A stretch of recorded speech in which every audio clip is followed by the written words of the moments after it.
the robots have taken over and have let us know that the recording is in progress. Yeah, I was thinking the same thing. Great minds think alike, Abraham. But yeah, again, for those of you joining in, whether that be on the live stream or here through Zoom, welcome. This is the fourth session of our creative writing lessons. The what would that be? I guess the eighth week of our 12-week series, something like that. So in other words, this is the second to last creative writing lesson of the Conchas y Café series. Next week, we will have another workshopping session where those of you who are formally enrolled in the class will have an opportunity to workshop any writing that you've been doing inspired by our last few lessons. And for everyone's reference, because we are nearing the end of our series, that does mean that we are actually currently accepting submissions for the new issue of Conchas y Café zine. This would be issue number 3 of the triennial Conchas y Café zine, meaning it comes out 3 times a year. And the theme right now is language, for anyone that is still unsure about what our theme has been for the past several weeks. You can actually go to our website, distillarts.org/conchasicafezine, and you can find the link on that specific page for submitting your work through Submittable. Submittable is a free platform. All you have to do is just create an account with your email address and a little bit of other information that they ask. And you can begin submitting not only to our Conchas y Café zine, but also other publications that we produce, such as Art Block zine, Artistic zine, and also our Creative Impact anthologies. So we have multiple opportunities for people to submit new and original works. And even though, like I said, this is the second to last creative writing lesson, the final deadline for submitting work to be featured in this specific issue is actually in June. So it's essentially a month from now. You have like about 4 weeks, including this week, to submit your work. June, I always forget the dates off the top of my head. But it would be June. Give me a quick second here to reference my calendar. June 27th. So June 27th is the final day to submit your work to be potentially featured in the upcoming Conchas y Café zine. All right. And I don't know what's going on in the chat over here talking about tacos de lengua de pastor, carnitas. But yes, to just reinforce, June 27th, that is submission day for the next issue of Conchas y Café zine. So I hope that answers your question, Gia.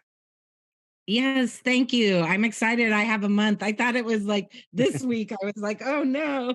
So, woo, thanks. And No, I had tacos today too. So, Taco Tuesday. Yay. Awesome. And you should say this week, Luis, so she will just turn in fast. Yes. Remember, guys, don't procrastinate. Don't Yes. be like me. Just kidding. Never mind. Yeah. And that's a very sincere appeal. Please do not procrastinate. And please do take advantage of the workshopping. That is one of the reasons why Conchas y Café is structured the way that it is, where we have 1 week lesson, 1 week workshop. Because we want to make sure that you feel as prepared as possible to submit work to be featured in our next issue of Conchas y Café zine. It's always great to have as much writing as possible. We want our community's voice to be more than adequately represented. We want this to really, truly be your zine and not just Abraham's or mine. And with that said, today's lesson is actually going to be presented by Abraham, who in my little post on Google Classroom, I alluded to the fact that he's going to be playing the role of game show host. So I hope y'all came to win. Please make sure that you have a piece of paper and or a pen and pencil available for you to keep track of your points.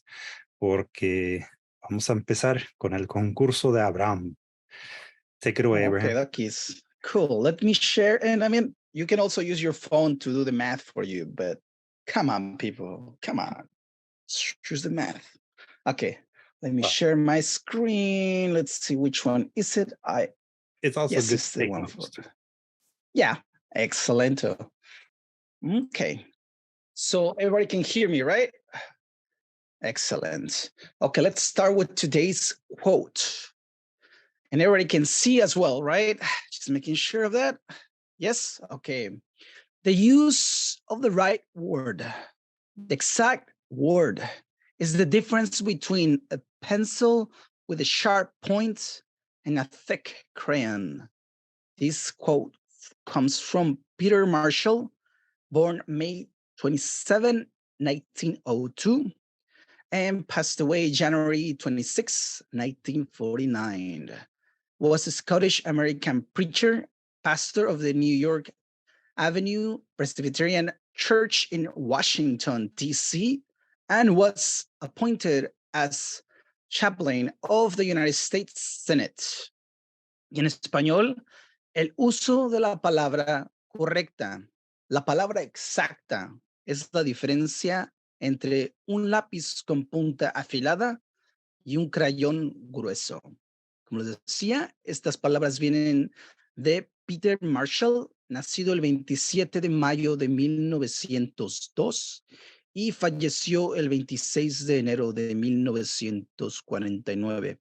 Fue un predicador escocés, estadounidense, pastor de la iglesia presbiteriana de la Avenida de Nueva York en Washington, D.C., y fue designado capellán del Senado de los Estados Unidos. Y con esto les damos, pues quiero escuchar su opinión. ¿Qué piensan de estas palabras?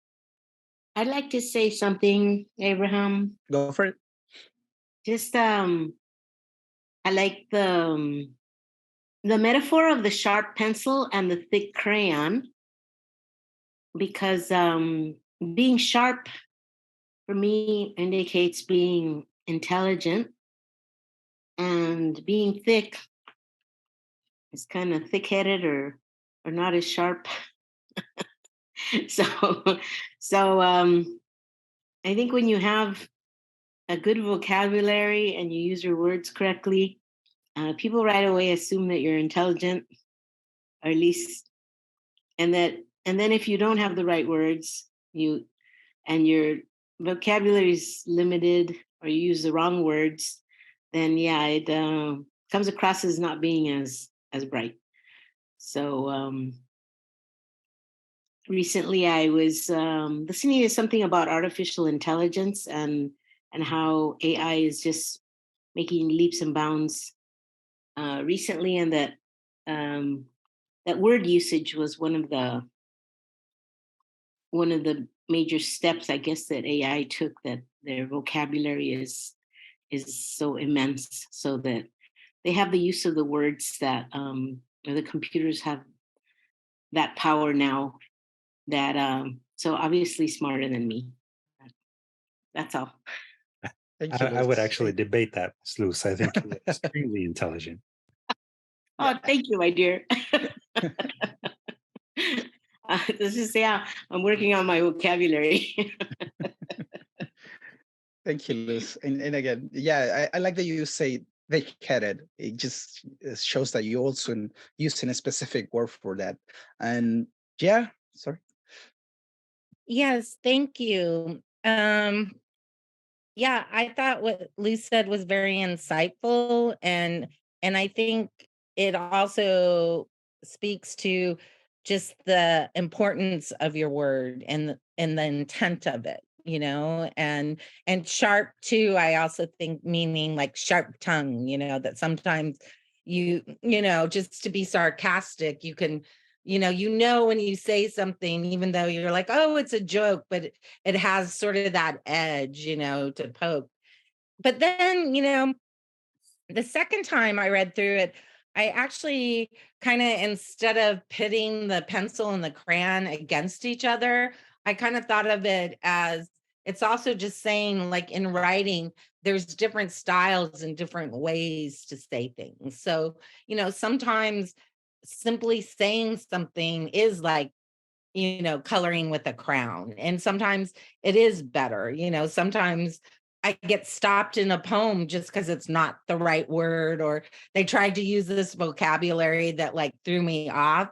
So as much as, yes, I think, the most prominent metaphor is sharp, to be precise is correct. But I also think that, we can color our words and shade it in different ways. And that's a power of language too. Yes, definitely. Thank you, Gia. You're totally correct in that one. And anybody else who wants to speak on these two quotes? I mean, one quote, but it's just in Spanish and English. Yeah, in the chat, Mojde wrote, between being open versus closed to ideas, which is, I think, an interesting interpretation too, Maybe also a person could interpret the quote as thinking of a crayon kind of like as a way to sort of paint a broader picture, but a sharp pencil or the exact word might be more focused, and more maybe deliberate. Whereas, with a thick crayon, you're able to cover broader areas of the human range of emotion.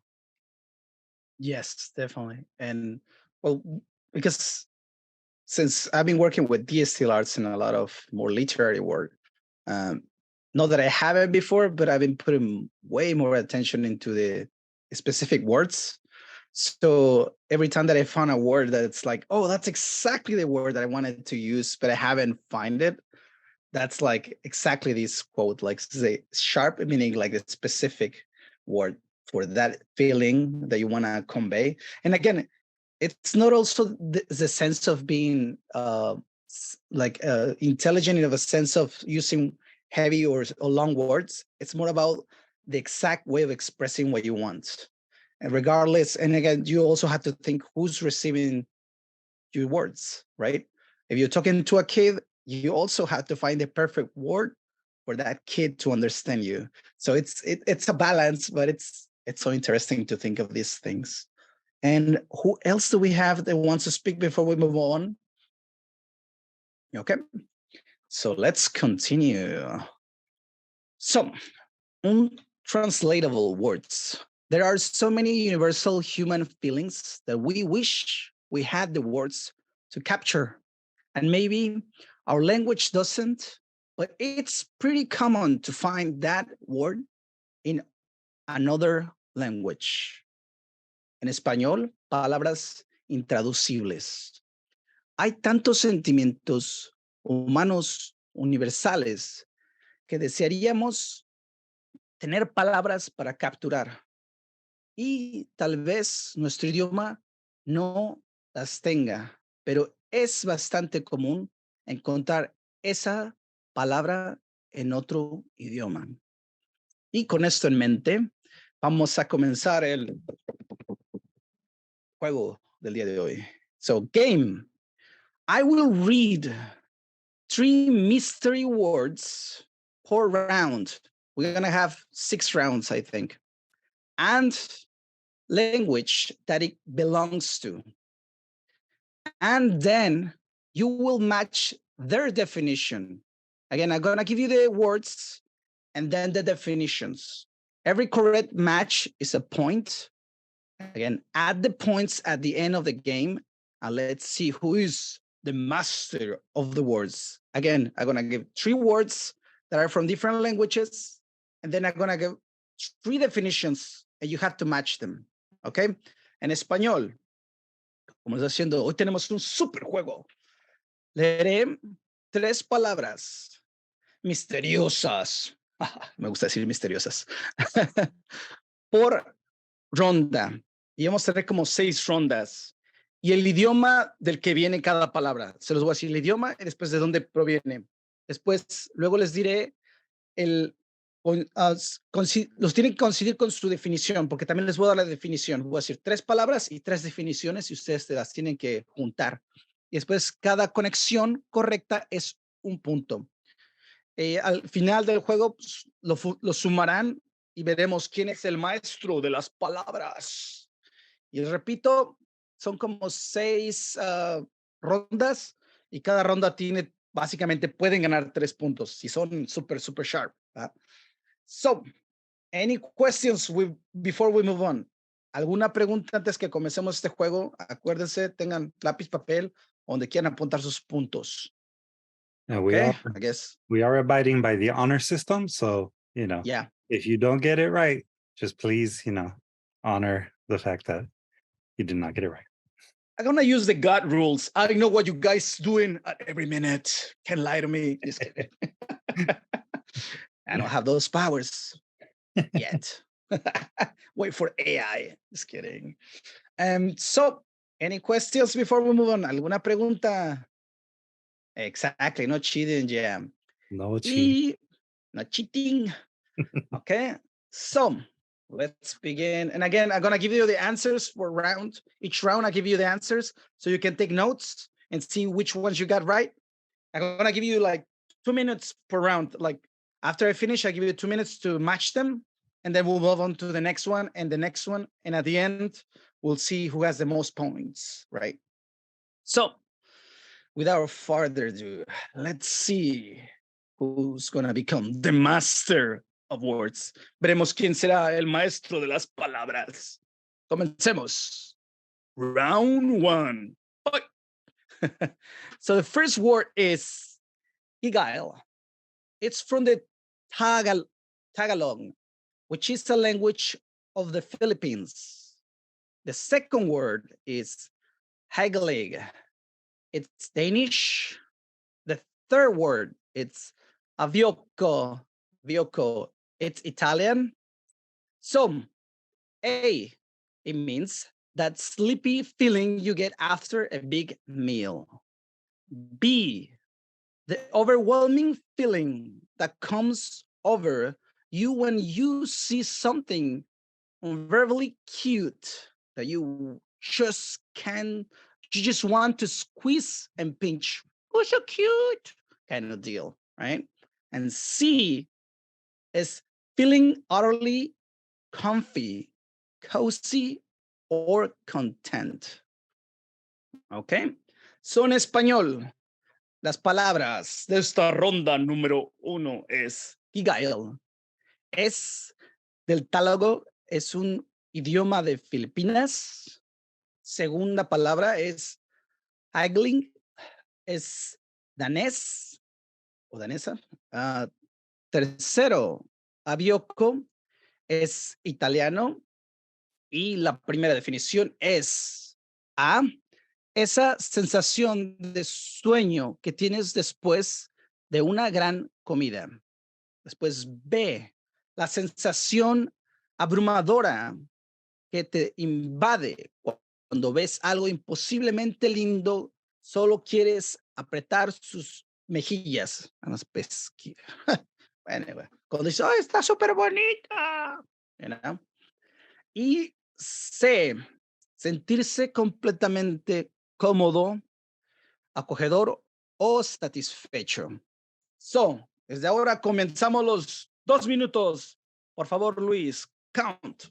1, 2, 3, 4, 5, 6. By the way, we have a request in the chat. If you can maybe zoom in just a little bit to make it a little bit bigger and easier to read. A little bit bigger. Let's see if I can do this, people. If I can, I will not. I'm gonna give you 50. I should do. There you go. There you go. Better, right? Yeah, it's a little bit bigger. Bigger? Oh my God. No, digo, I think it's fine. Okay. Also, just in case if anyone needs it, I did copy and paste it into the chat so you can follow along in the chat as well. There you go. So, Luis, how are we on time? 1 more minute. 1 minuto más, señores y señoras, y niños y niñitas. Tick tock, tick tock. I should have got like a buzzer or something. And Rivera or River, whoever put the answers, you don't need to put the answers. That's on you. So I'm gonna give you the answers at the end of this. So you just make sure you put if you're right or wrong and your own notes. No worries, that's all right. So that way we don't get the chat full of stuff.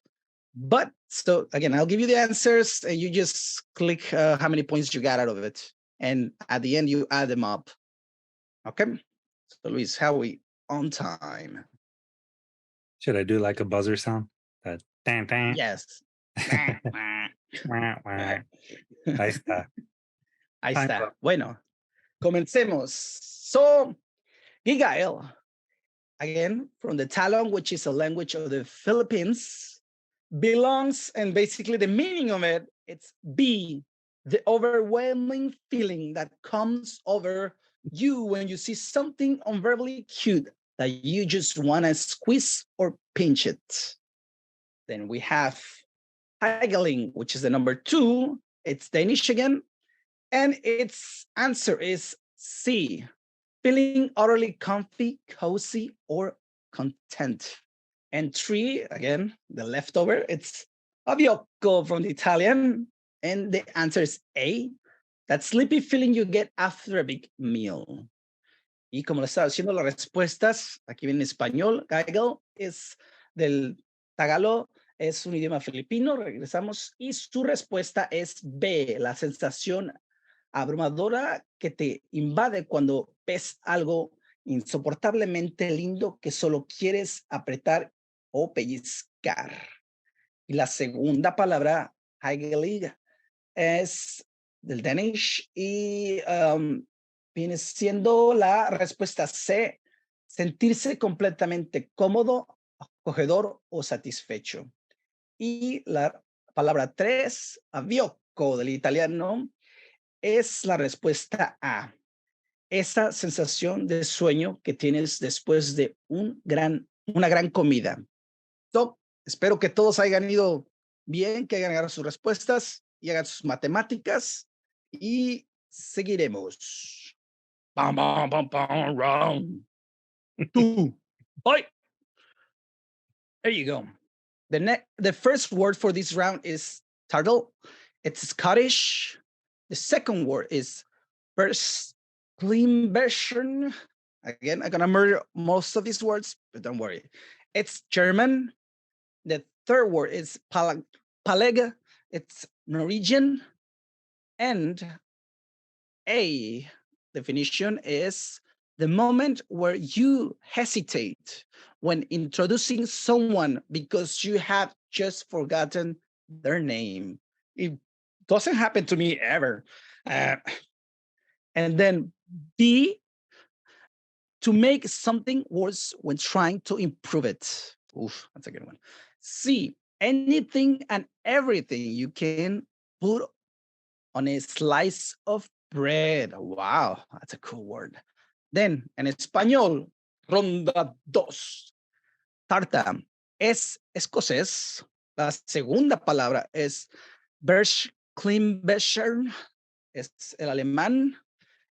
La tercera palabra es Paleg y es noruego. Y la respuesta A es el momento en que dudas al presentar a alguien porque acabas de olvidar su nombre. La respuesta B es empeorar algo cuando se trata de mejorarlo.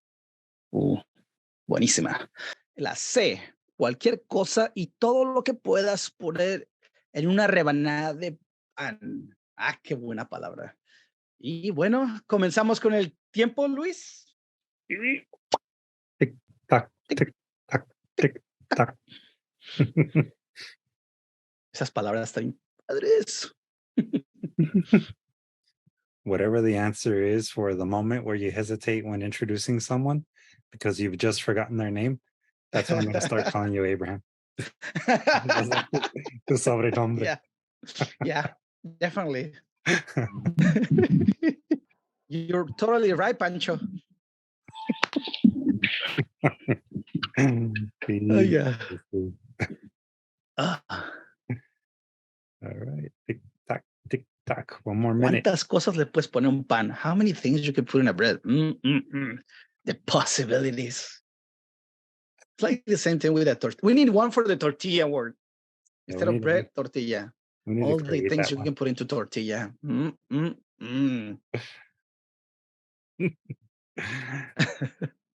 Todo es un taco.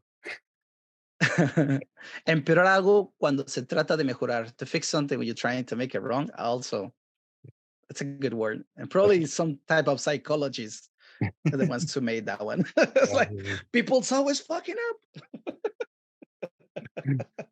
It's a very relatable word. Yeah.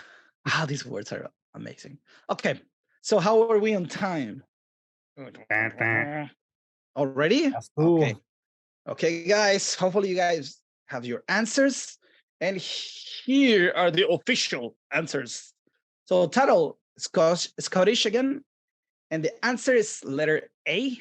The moment when you hesitate when introducing someone because you have just forgotten their name. Title. Damn it. Then the second one, number 2, Verschlimmbessern. It's German. And the answer is B, to make something worse when trying to improve it. But it's the beginning of every engineer, you know? Just saying, do it. And 3, it's Paleg, it's Norwegian. And the answer is C, anything and everything you can put on a slice of bread. That's awesome. Y como les digo, las respuestas de esta ronda, ahí vienen. Tarta, que es la palabra número 1, es del escocés y su respuesta es A, el momento en que dudas al presentar a alguien porque acabas de olvidar su nombre. Nada que ver conmigo. Y la respuesta, perdón, la palabra 2 es Verschlimmbessern, del alemán. Y la respuesta es B, empeorar algo cuando se trata de mejorarlo. Tómala. Y la tercera palabra es Paleg, es noruego. Y la respuesta es C, cualquier cosa y todo lo que se pueda poner en una rebanada de pan. So, tómenla para su torta de frijoles o de tamal para los mexicanos. Ok, sigamos con la siguiente. Bueno, todos tienen sus respuestas, espero que hayan hecho la matemática. Seguiremos. Hasta ahora pueden tener 6 puntos los masters. Los que no, pues quién sabe cuántos. So, round 3, fight. Nunchi, it's from Korean. And second word, Pomorevi, it's from Japanese. And third word is sobremesa, it's from Spanish. So answer number 8 is the sunlight that filters through the leaves of the trees. That's so awesome. Then B, lingering at a table after a meal to hang out and chat. And then C, the subtle yet noticed art of listening and gauging another's mood. Oh, that's good. So, ronda número 3. Nunchi es el del coreano. La palabra 2, como orevi, es del japonés. Y la palabra número 3, sobremesa, es del español. Y la respuesta A, la luz del sol que se filtra a través de las hojas de los árboles. La respuesta B es permanece en una mesa después de una comida para pasar el rato y conversar. La respuesta C, el arte sutil pero desapercibido de escuchar y medir el estado de ánimo de otras personas. O sea, ponerse trucha, para ponerse trucha. Okay, so with that in mind, we have the countdown. Ready? Tic-tac. Tic-tac, tic-tac. Tac, tic, tac, tic, tac. Personally, I just like the way that it sounds when you say the sunlight that filters through the leaves of the trees. Yeah, that's an amazing concept to put it into a word. Hmm. I love that. Yeah. Yeah. Most of these ones are so like, wish I could use them all. Yeah. Although, I mean, ponerte trucha, Yeah. that kind of fits. Kind of, yeah, but Yeah. that kind of conveys more. Yeah. It's a little bit different. It's a little bit different. Yeah. Yeah, ponerte trucha is a little bit more like be Be on on your toes, kind of. yeah. So kind of encompasses, sorry, more global. Yeah. Yeah. I hope everyone is enjoying the game. Please remember to total up your scores. Yeah, I can smell the smoke. People's really thinking today. Tac, tick, tac. Tick, tick. Final seconds. Ooh, apúrense. Tac. Bueno, espero que Time's up. hayan obtenido las respuestas y Ojalá y que se les vaya pusieron bien. trucha. Porque, ¿por qué? Porque round 4. Hey, and the answer. Oh yeah, and the answer. Murma. It's Hey, from the Aboriginal language. The answers for round 3. What happened? What were the answers for round 3? Round 3. Oh, shoot. You're right. I forgot about that. Thank you, Luis. I was kind of rushing a little bit on that one. So round 3, we're going back in time. Forget about what just happened. We'll fix it on post-production. Okay, so the answers is first word is nunchi. It's from Korean. And the answer is C, the subtle yet unnoticed art of listening and gauging another's mood. That's superpower. That's a superpower. Nunchi. Then the second word, komorebi. It's from Japanese, and the answer for this one is A, letter A. The sunlight that filters through the leaves of the trees. Yeah, very Japanese word. I could already picture it when I was listening to it. Then we have the third word, sobremesa. It's from Spanish, and the answer is B, lingering at the table after a meal to hang out and chat. So, en español, las respuestas de esta ronda que casi se me olvidan. Número 1, nonchi, es del coreano y su respuesta, ay, chirrín, me falló aquí en mis respuestas, pero es la C, el arte sutil, pero desapercibido de escuchar y medir el estado de ánimo de otras personas, un superpoder, nonchi. Después, la palabra número 2, komorebi, es del japonés y su respuesta es la luz del sol que se filtra a través de las hojas de los árboles, que es la A, la respuesta A. Sí, muy japonés esa palabra.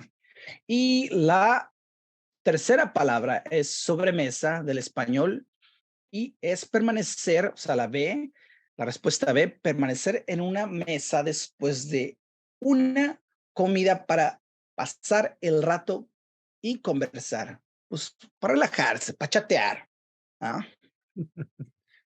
Okidokis, espero que todos hayan sus respuestas correctas, porque ahora sí, déjà vu. Round 4. So, the first word is murma. It's from the Aboriginal language of Northern Australia. The second word, mangara. It's from Swedish. The third word is karelu. It's from Tulu, a language spoken in southwest India. So, la respuesta A, the road like reflection of the moon on the water. Then B, the act of searching for something in the water with only your feet. Then C, the mark left on skin by wearing something tight.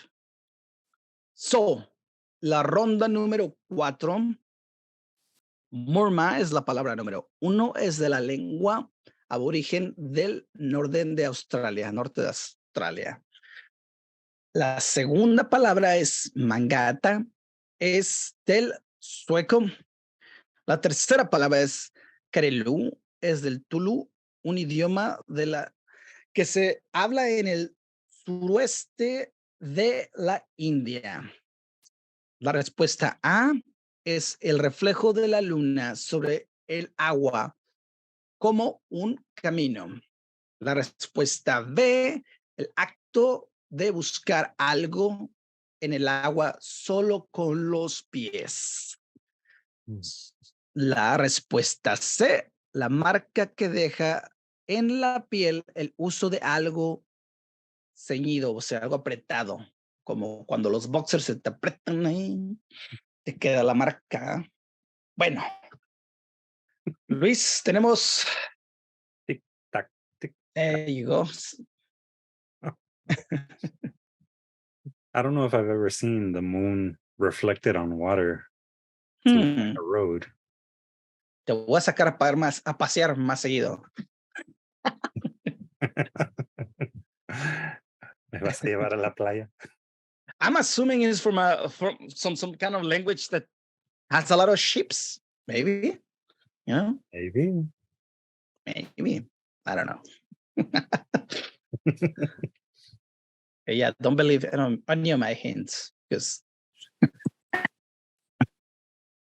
also think it's interesting that there would be a need for a word to describe the act of searching for something in water using only your feet. yeah. That's interesting. I wonder how that came to be. Yes. Again, that's what I love, different language. You can see how people think. Mhm. They don't think the same way because they have different environment, different culture. So the way they think it's even different. Yeah.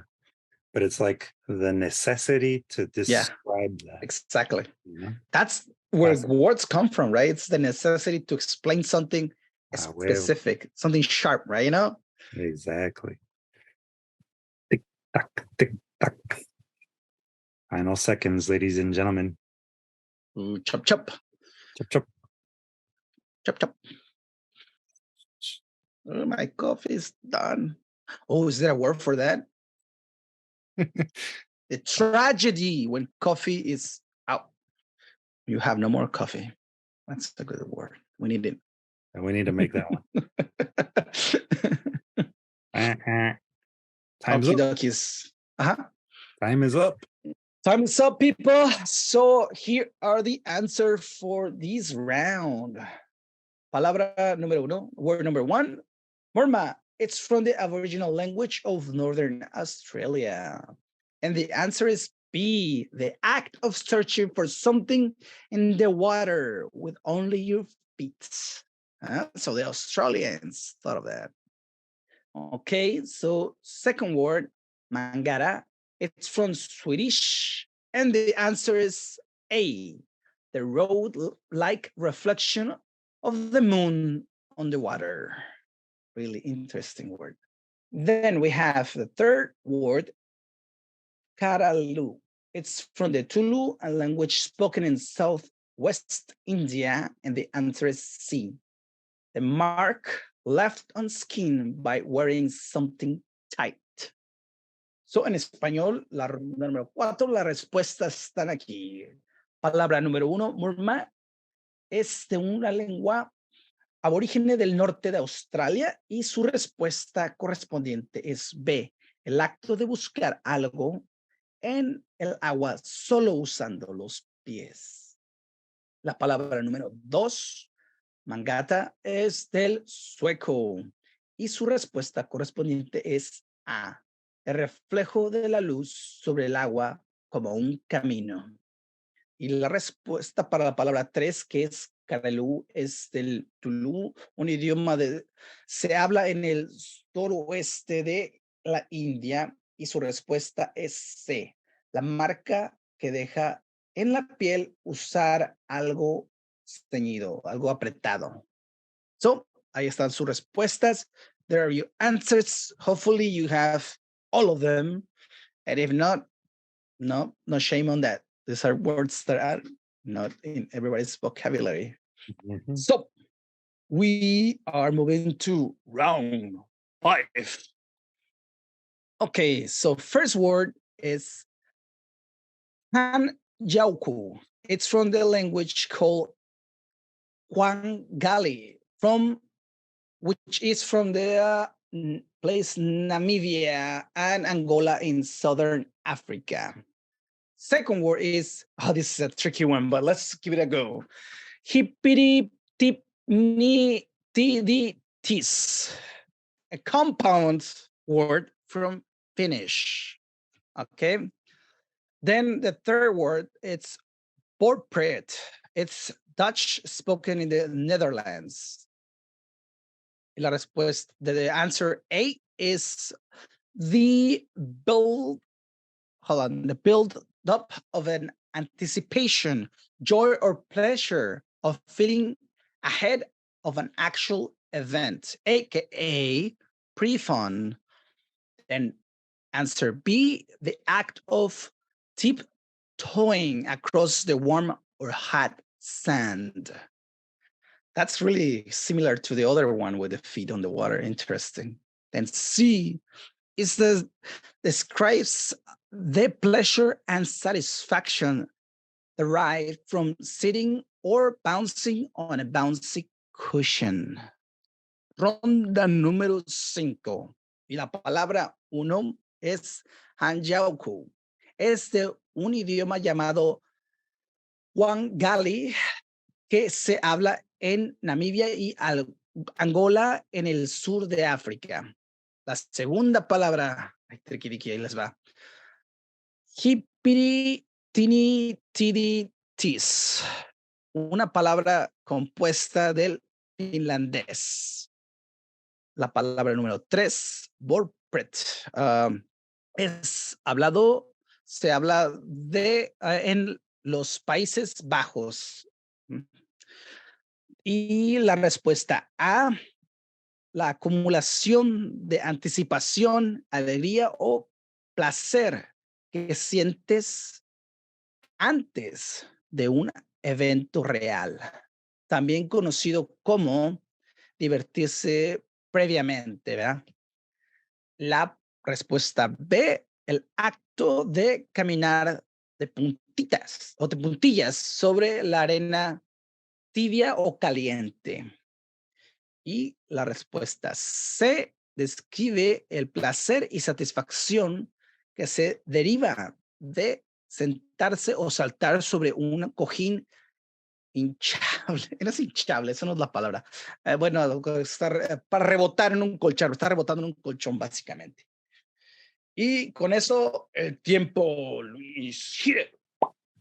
Tic tac, tic tac. I think that last one was probably from the one about the la marca que queda en la piel. Ajá. Era porque andaban con chanclas muy apretadas. O también, ajá. Sí. It could have been that. A veces pasa, ¿sabes qué? Con las camisas, y me imagino también los brasieres han de dejar mucha marca de esa.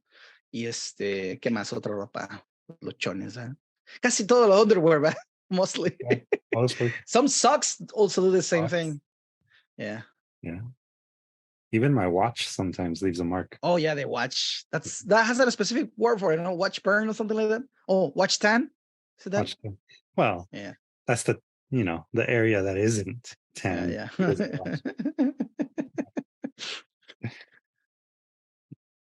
Tic tac. I don't know. Yo por mí como que este es más fácil. ¿Más qué? ¿Más difícil? Más fácil. ¿O This round. este round? Yeah. Ah, pues And I quién feel sabe, like ahorita veremos. if you think about the country where the words come from, what the words are trying to describe, I think you might be able to make better connections. A cool thing to notice also, like, we'll talk about later, I guess. I guess. Yes. No hints. Speaking of which, Mhm. Oh, hablando de. Se les acabó su tiempo. Okay, here we go. Here are your answers for round 5. The answer for first word is Anjauku. It's from the language called Wangali, which is spoken in Namibia and Angola in Southern Africa. The answer for this word is B, the act of tiptoeing across a warm or hot sand. Then the second one, Haipi tini tidi tis, is a compound word from Finnish. And the answer is C. It describes the pleasure of satisfaction derived from sitting or bouncing on a bouncy cushion. Again, this is amanopia and its essence, like totally kind of describing sounds of it. Then 3, Borpret. It's Dutch spoken in Netherlands. And the answer for this word is A, the buildup of anticipation, joy, or pleasure you feel ahead of an actual event, aka pre-fun. That's a really cool word, you know. En las respuestas de esta ronda número 5, la palabra 1, Hanjauku, es un idioma llamado Wangali, que se habla en Namibia y Angola en el sur de África. Su respuesta correspondiente es la B, el acto de caminar de puntillas sobre arena tibia o caliente. La palabra número 2, hipiri, tini, tiris, something. Ahora sí me falló, súper fallada, pero bueno. Una palabra compuesta de finlandés. Y su respuesta correcta, la C, describe el placer y satisfacción que se deriva de sentarse o saltar sobre un cojín, bonchoncito hinchable. I don't know. Estoy buscando la palabra para eso. Y la palabra número 3, Borpret, es holandés. Se habla en los Países Bajos y su respuesta es A, la acumulación de anticipación, alegría o placer que sientes antes de un evento real, también conocido como diversión previa. Son antes, cuando ya sientes que va a venir el show, estás emocionado. Sería Okay. un cojín un de cojín. rebote o un cojín elástico. Elástico, son un poquito mejor que hinchable. Hinchable es como más like something that's inflated with air. I don't know. Yeah. Okay. Hustle. So hopefully you guys have most of the answers and you feel that you're lagging behind. This is your last chance to become the master of the words, which is a title you can engrave on your grave. You know, people will know you forever for the master of words.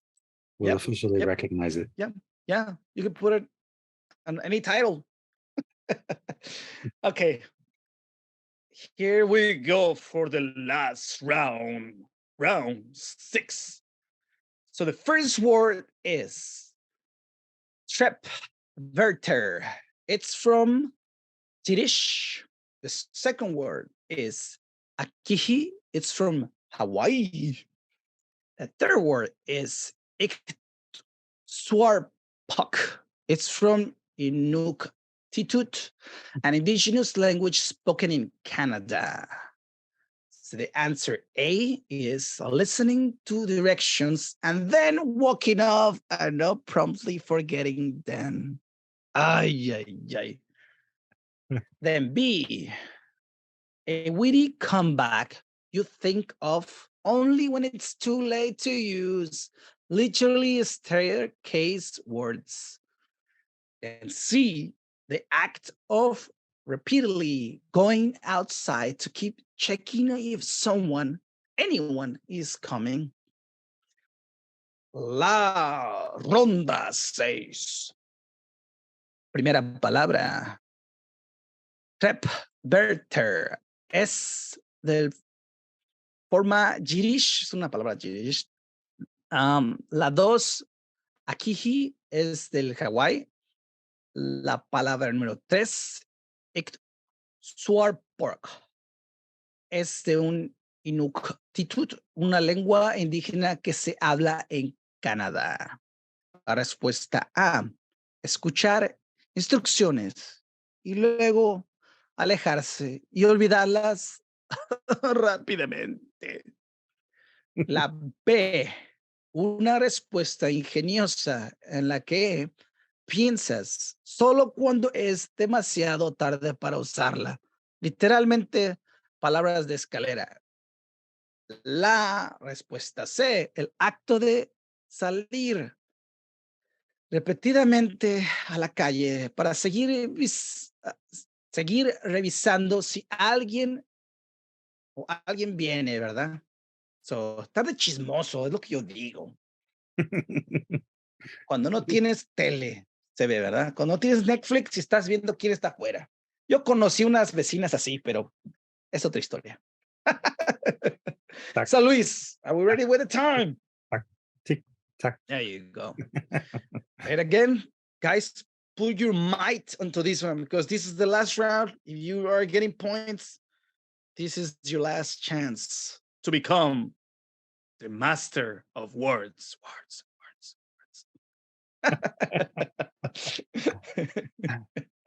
It's an official title. I'm going to try and figure out in the post-production if I can add like lightning or something. In the meantime, I'm doing the special effects. Exactly. By the way, I think my dad had a special word for el escuchar instrucciones y luego alejarse y olvidarlas. Do you remember that one? My dad's special word for that was burro. I can see that happening. I heard that one a lot as a kid. Menso works too. Menso. Menso. Yeah, you're just being mean today, guys. That was my dad's way of showing love. You guys, we can't focus without these jokes. Ay. Tick tock, tick tock.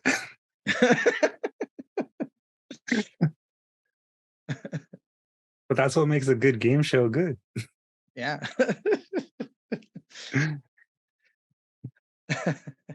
Just because it's the final round, I'll give you all the extra minute, I think. Extra minute. Okay. See, Luis is feeling generous today. No tan menso.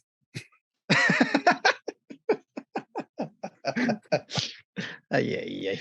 Extra minute is not helping.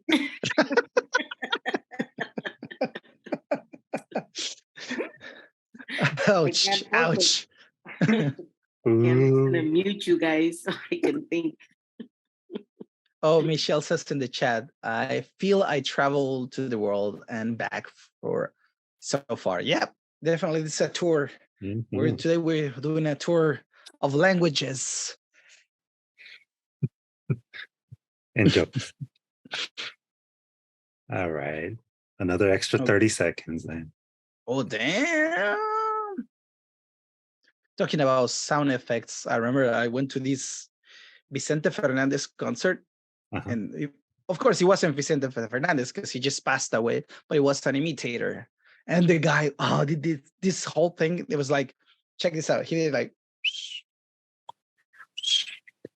but he will do this and really perfect, oh, estoy loco. But you guys are the ones picturing the whole thing. So you guys are worse. Oh my God, that guy was he was a good singer and he had a perfect personality. Nice. That's pretty cool. All right. Time's up. Well, guys, hopefully you guys use all your brain power for this one because it's the last one. So the answers for this round is Numero uno. Number one. Verter is from Yiddish, and the answer is B. And when you come back, you think of only when it's too late to use. Literary staircase words. Yeah, you gotta be sharper. You have to be faster. Second word, akihi, is from Hawaii, and the answer is A. Listening to directions and then walking off and promptly forgetting them. Oh, this probably was made for tourists who are going to Hawaii. Ouch. Then the third word, iksuarpork. I killed that one. Ugh. It's from Inuktitut, an indigenous language spoken in Canada. And the answer for this one is C. The act of repeatedly going outside to keep checking if anyone is coming. Las respuestas de esta ronda final 6 es, primera palabra, Berter, es from this forma Swedish y su correspondiente respuesta es B, una respuesta ingeniosa en la que piensa solo cuando es demasiado tarde para usarla. Literalmente palabras de escalera. Y la palabra número 2, akihi, es de Hawái y su respuesta es A. Escuchar instrucciones y luego alejarse y olvidarlas rápidamente. Como le estaba diciendo, a lo mejor la inventaron para los turistas que preguntan y luego se les olvida. Y la palabra número 3 es Iktusuarpok. Es de Inuktitut, una lengua indígena que se habla en Canadá. Su respuesta es C, el acto de salir repetidamente a la calle para seguir revisando si alguien está allá afuera. Es chismoso, digámoslo como es. So, hopefully you guys do your math. Let's see. On the meantime, congratulations, felicidades. Do your math and put in the chat your numbers. See who has the most. So just put in the chat how many points you got. And here in the screen, you can see the answers in case you guys forgot. Also there in the chat. Okay, we have 50. What is the 0.5? Who's putting that? I'm gonna deduct a point there, sir. 12 out of 18. 16 out of, wow, we're getting the big numbers. All right, Eric. All right. Wow. Eric, it's definitely getting there. Well, in the meantime, Miss Luz, you're up there too. Looking good. Good stuff. Yeah, 9 out of 18. In the meantime, we're gonna thank our sponsors, all the airlines that let us travel to the world for this game. Just lucky guessing, that's all. Yes, we'd like to thank our sponsor, Google. For the millions of dollars they have, sent this way. Yeah. Is that a word for fake sponsors? Somebody needs to make that one up. Sponsor de Fayuca. Oh, sorry. I'm not gonna do the math for you guys. Don't make me do the math today. Well, so far we've got Eric in the lead, which is great. First time. How many people are we missing? How many people still doing their math? I'm not sure, but 16 out of I cannot see everybody on my screen. I can only see 4 people. So I can see the chat, but so far that's all I can master. Okay, let's give you guys 1 more minute to see if you can put your numbers, if you're missing your numbers. Come on, people. Yep. Math. And remember, the Next best you could test. do was 3 points in each round, right? So Yeah.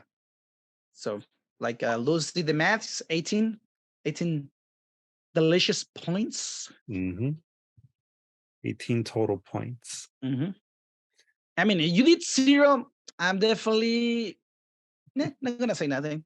So in reality, it's a game that's a little hard. I was gonna say that. Yeah.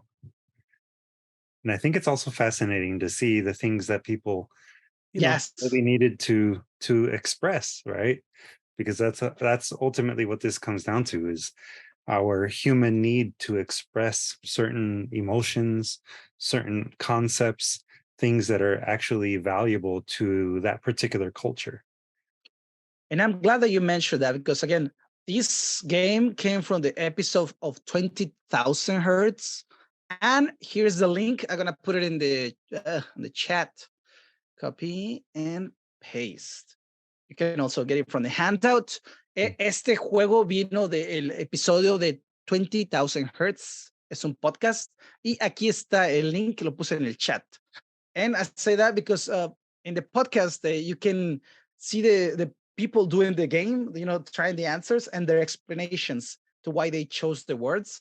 And that's also a fascinating part, like why you thought of this word being such and such. So it's really interesting to see it that way as well. Okay. Well, I guess we're gonna crown and give this like super title to. Yep, Eric, you are the master of words. Unas felicitaciones para Eric, que es el maestro de las palabras. Oh, felicidades. Production, I'm gonna try and do like some, like little confetti things, and yeah. Bravo, Eric. Bravo. Eric, congratulations. You are a master, sir. Don't let anybody else tell you're not. You have proof. Show them the video. Tell them to click link, follow, and subscribe. Exactly. Nice. See? Okay, guys. Great game. You guys are good sports. And we're taking some time, but we're going there. We're moving on. And again, congratulations, Eric. You are a master of words. Okay. So indeed, language are not perfect. Sometimes the words you're looking for don't exist, or at least on our own language, or no one has created them yet. Entonces, efectivamente, los idiomas no son perfectos. A veces las palabras que buscamos no existen, o al menos en nuestro propio idioma, o nadie las ha creado aún. So con esto en mente, with this in mind, we are going to ask for somebody to read this first in English. Then we're going to move to the Spanish, somebody to read in Spanish. So please, I need somebody to read this in English. Please. Okay, Rebecca Salisi. There you go. Whenever you are ready. Okay. It says, Nildazali. When the street is hard to bear and you need a friend to tell of the way the car accident went, of the girl from the internet you met, of the horrible and stressful job you left, we will eat sushi at Little Tokyo or hit the late night taco truck. We will drink 85-degree boba or 19 crimes wine or 805 beer. Turn up the volume. La Chica de Humo by Emmanuel is on, friends. Let's go. Let's go. Thank you very much. You're giving life to this poem. And so, en Spanish, en español, por favor, alguien que se aviente a esta obra maestra. I'll give it a shot. Muchas gracias, Luz. Neu- Neudasali. ¿Cómo se dice, Abraham? Ayúdame. Neudasalis. Ok, neudasalis. Cuando el estrés es difícil de soportar y tú necesitas un amigo para contar. De la forma en que fue el accidente automovilístico. De la chica del internet que conquistaste. Del horrible y estresante trabajo que dejaste. Lo haremos. Comeremos sushi en Little Tokyo o iremos al camión de tacos por la noche. Lo haremos, beberemos boba 85 grados o vino 19 crímenes o cerveza 805. Sube el volumen. La chica de humo por Emanuel está tocando. Amigos, vamos, vamos. Muchísimas gracias, Luz. Un placer. Muchísimas gracias. Te salió buenísimo. Nada más que una palabrita no era conquistar, era conocer, pero lo veremos. Están caminando. Oops. Okay. Abraham, can you go back up to the English so I Yes, can I'll do that. And again, guys, let me know what you guys think about this poem. Díganme qué piensan acerca de este poema, por favor, señores y señoras, y señoritas y niñitos. Oh, sorry, I forgot to say roots. I feel like it has the kind of vibe of like that song "You Got a Friend in Me." That's kind of the vibe you got, like something that you tell your friend, you know, like I'll be there with you, you know, when life gets hard, like I'll kind of like be your de-stressor kind of thing. I like it. It's really good, Abraham. And can you sing the song you were referring to, please? I almost did. Good job. Thank you, Ritz. And who else? ¿Quién más tiene algo que decir de esto? ¿Qué piensan? ¿Qué ven? Yeah, I like it too, Abraham. I like how like there's a simpleness to it too, also. Like, even as traumatic as these things are, just the simple act of like having a beer and doing these things can like bring a comfort, you know. You definitely get that feeling. Interesting. I like the word you use, comfort. That's really interesting. Thank you. Anybody else who wants to say something? ¿Alguien más que quiera hablar de esta pieza? I like it. It's a fun poem, and I can see the weather. I can see summertime in this poem. I see summer, not winter, spring, or autumn, but I see summer because of in the nightlife, and that's what I'm thinking about. I'm thinking about that for sure. On a hot summer night, rather than stay in your home, if you don't have an air conditioning, you go on the streets in Rome, you know, that type of thing. Let's venture and go out. Yeah. I see summer is the time for you to get out. I see. Good, yeah. Good. And I like it though. I like the title too. Oh, thank you. You're welcome. Okay. Anybody else wants to speak? No. I just wanted to say that it translated really well into Spanish, that it sounded excellent in both languages. So I don't know how you did that, but I'm impressed. It was a lucky move.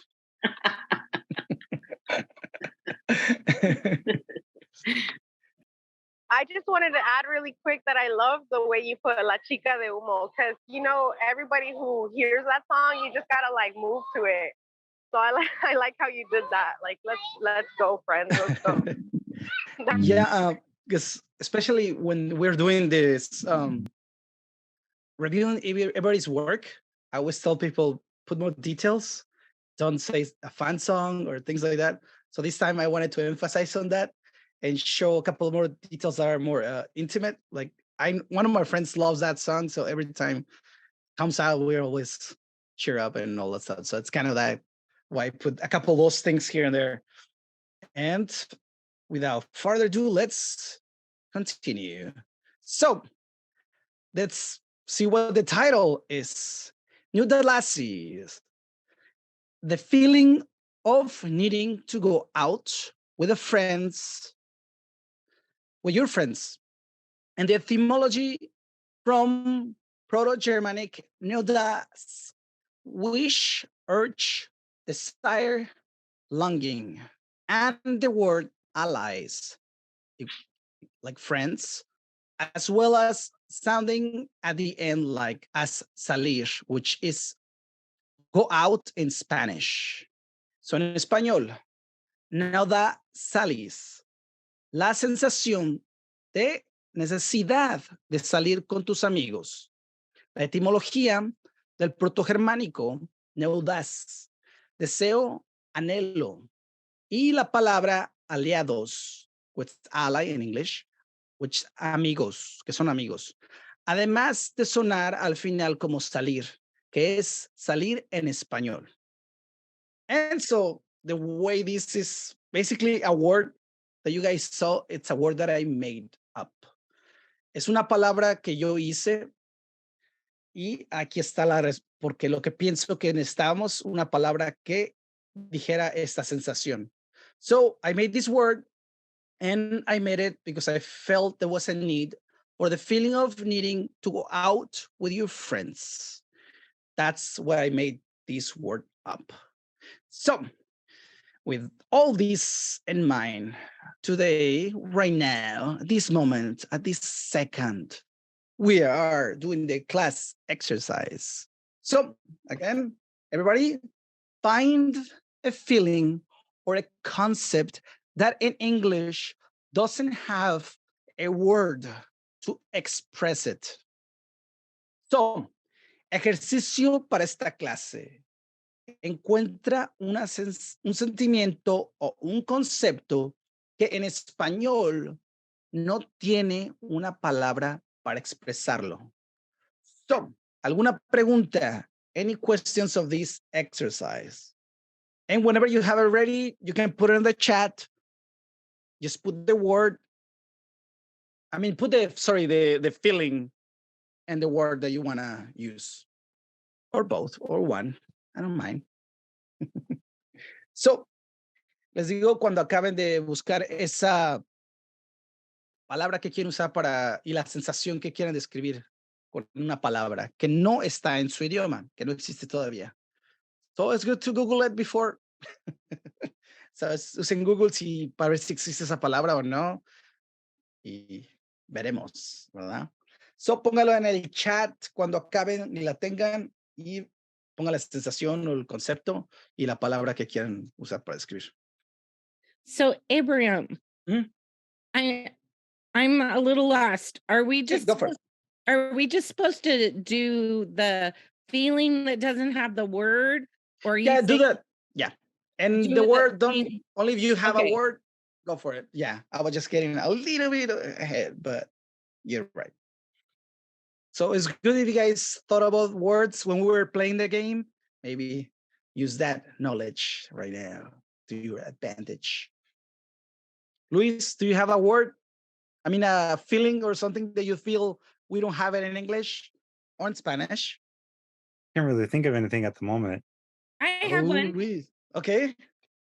Gia, you want to tell us? You already put in the chat, but since you're already speaking, perfect. Yeah, I figured. Overthinking something that never happens.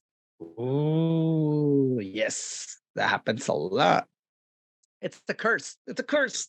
Yes. Some people more than others do. In the chat, River added the feeling of living inside the wrong part of a Venn diagram and needing to be somewhere else in that diagram. Seven shift. Oh, that's a good one. That's a trip. That's a trip, sir. A good one. Yeah. Yes. I like this playing with like words and what we don't have. Yeah, if I had to come up with one, I think I would try to create a word for la melancolía mexicana. ¿Cómo es eso? ¿Qué es una melancolía mexicana? Cuéntame. Yeah, it's this like perpetual longing for Frida Kahlo? No, not Frida Kahlo. Okay. Like a Mexican Pero lo wife la tequila. culture? Oh, eso ya se llama ser alcohólico. That's where I was going. Tendría que ser una canción para un borracho. Oh. Oh, la necesidad de escuchar corridos. That's a good one. Dale. That's a good one.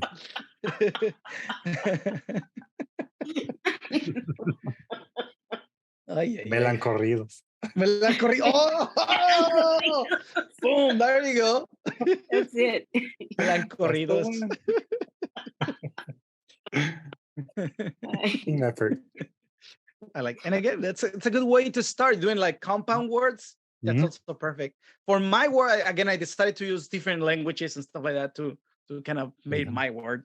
So start thinking of that as well. Melancorridos. Ahí está por una camisa, ¿no? Perrona, sí. Yep. Actually, in my family, we have a variety of words. They're like words that only in my family we would use. And I'm going to share one of them with all of you. Okay, we're part of the family. Yeah. It's mauru. Cuando uno se siente mauru. And mauru is like when you feel very loving and very needy of affection. Oh. We have one which is nani.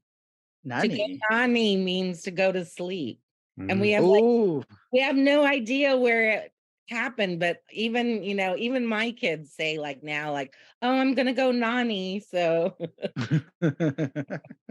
I can see it's kind of, remember we spoke about the menial words and how they use baby language? I can see that where this one came from, right? It's pretty interesting. Yeah, maybe that's another maybe that's another well that you could tap in this exercise, right? Is think of words that are very specific to just your family. Yeah. Words that you would feel, represent something that maybe other people wouldn't try to represent.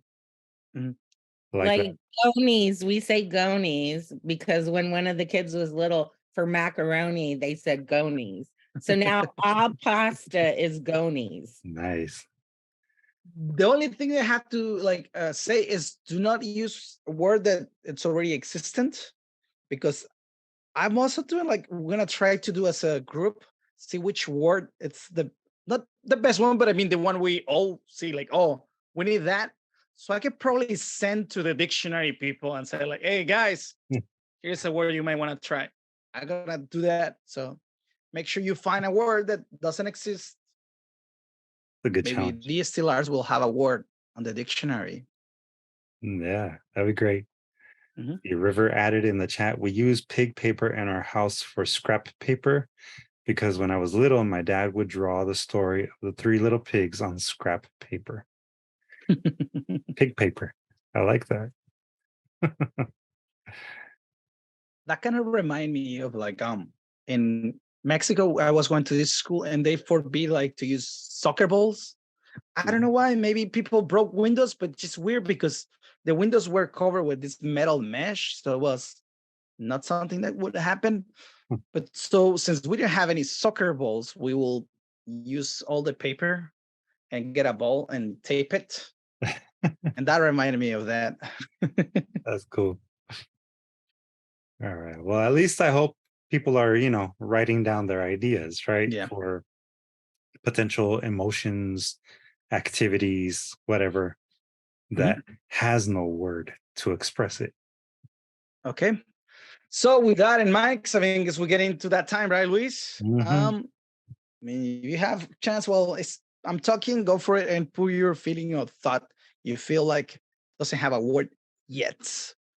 Okay. So your favorite part of the class, the one you come for, you don't care about anything else but this homework. Again, use the word you created. I mean, for this feeling, you're going to create a word as the title of your poem. Then use the poem as a way to describe the word. Finally, add a little explanation of the word as the example we had in class, as the poem that I made. new dalasi. So again, you're gonna create a word out of that feeling or idea that it's not in a dictionary yet. And that word that you created, you're gonna explain it with a poem. Then you're gonna put under the poem what the word means. And if you wanna do, like I put how the word came to be, you can do a little bit of that as well. Not too much, try to make it small. Tarea, usa la palabra que creaste como el título de tu poema.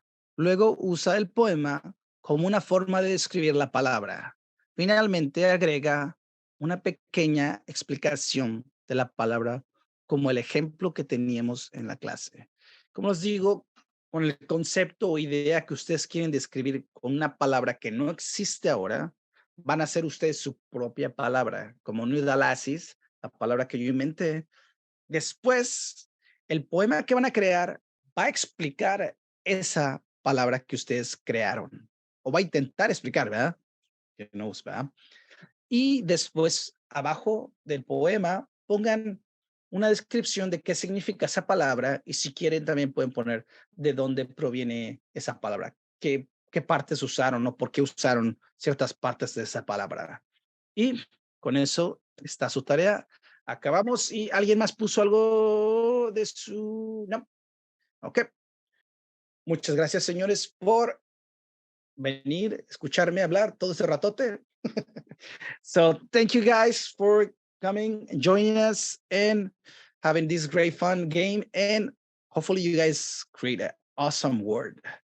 I have high expectations for the master of words on this, because he should be the best. No pressure, Eric. No pressure, Eric, but yeah, a lot of pressure. Expecting you so much from the master of words.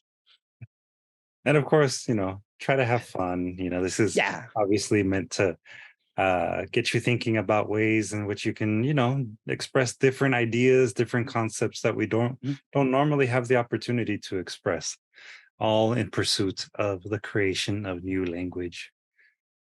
So, yeah. And if in case you didn't, write down the homework or the exercise, it is in the chat right now.